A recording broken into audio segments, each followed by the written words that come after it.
Israeli Prime Minister Benjamin Netanyahu said on Wednesday total victory in Gaza was within reach, rejecting the latest offer from Hamas for a ceasefire to ensure the return of hostages still held in the besieged enclave. Reuters correspondent Zachary Goldman reports. Hamas had proposed a ceasefire of 4.5 months, during which the militants would release all the remaining Israeli hostages, or the bodies, of those kidnapped during an October 7th rampage through Israeli communities that left 1,200 dead. In exchange, Hamas demanded Israel withdraw its troops from the Gaza Strip, followed by an agreement on an end to the war.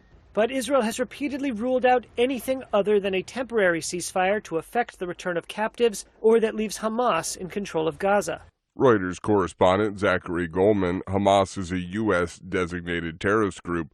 The White House is focused on getting a Ukraine aid package through the U.S. Congress, the White House National Security Advisor Jake Sullivan said on Wednesday. There is no alternative to the United States stepping up to the plate and providing a level of resources that allow Ukraine to have the artillery, the air defense systems, and the other capabilities they need.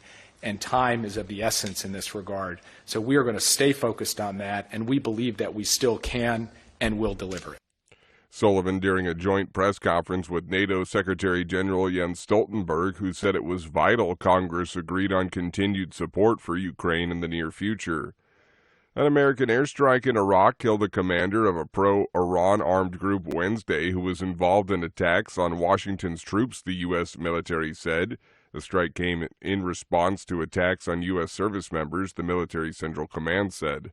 This is VOA News. Officials say a pair of bombings at the election offices of a political party and independent candidate in southwest Pakistan killed at least 30 people and wounded many more. AP correspondent Charles de Ledesma reports. People carry the wounded to ambulances in the chaotic aftermath at one of the blast locations. A spokesman for the provincial government says the first attack happened in Pashin, a district in Baluchistan province. Over a dozen were killed in the attack and the wounded transported to a nearby hospital. Later on Wednesday, another bombing at the Jamiat Ulema Islam Party election office, also in Baluchistan, killed a similar number. The attacks come a day before the country opens its ballot boxes. I'm Charles de Ledesma. Azerbaijan's president Ilham Aliyev was on course for a landslide re-election win. Initial results showed on Wednesday in a vote called early after recapturing the breakaway region of Nagorno-Karabakh from Armenia in a crackdown on the media. According to preliminary results by the Central Election Commission, just over half the votes had been counted. Aliyev was way ahead with 92% of votes cast. The two main opposition parties are boycotting the poll in the oil and gas producing state.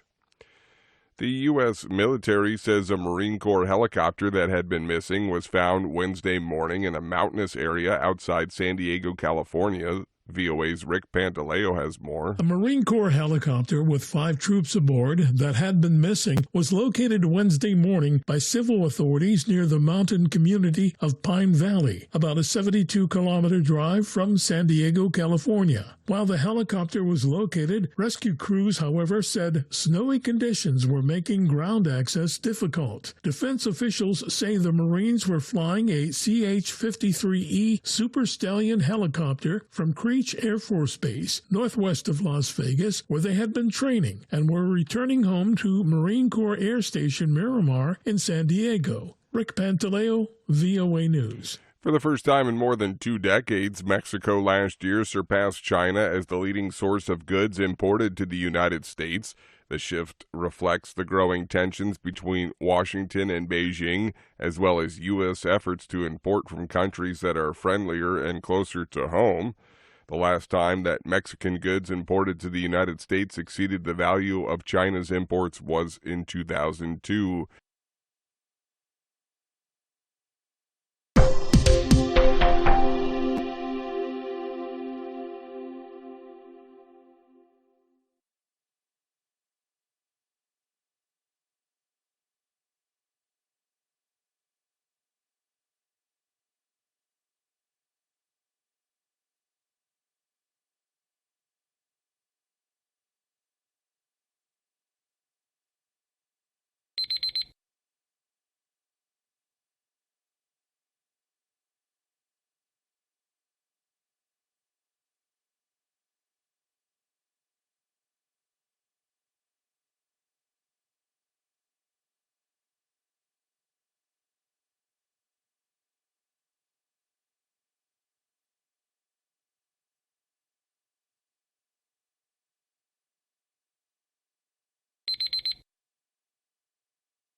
Thank you for watching.